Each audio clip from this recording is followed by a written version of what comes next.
ఈరోజు నాకు ఒక ఆనందం, ఈ దేశంలో ప్రధానమంత్రి నరేంద్ర మోడీ గారు, ఇంకో పక్క మిత్రుడు పవన్ కళ్యాణ్ గారు, వీళ్ళిద్దరూ కూడా ముగ్గురం కలిసి ఆ రోజు కూటమి పెట్టాం. నరేంద్ర మోడీ గారు కొన్ని పాలసీలన్నీ తీసుకొస్తున్నారు.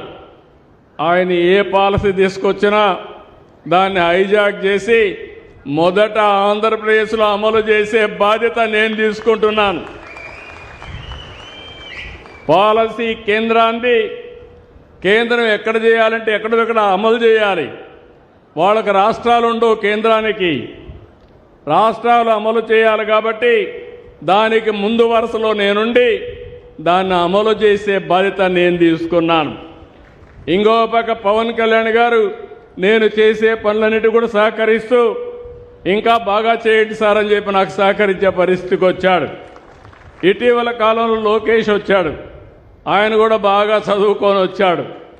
చదువుకున్న తర్వాత ఏదైనా నేను ఒక మాట చెప్తే వాళ్ళ దగ్గరికి వెళ్ళి 5-6 సార్లు వెళ్ళి వాళ్ళని మెప్పించి ఆ పని అయిపోయే వరకు పట్టు వదలని విక్రమార్కుడిగా పనిచేసి సాధించుకొని వస్తున్నాడు.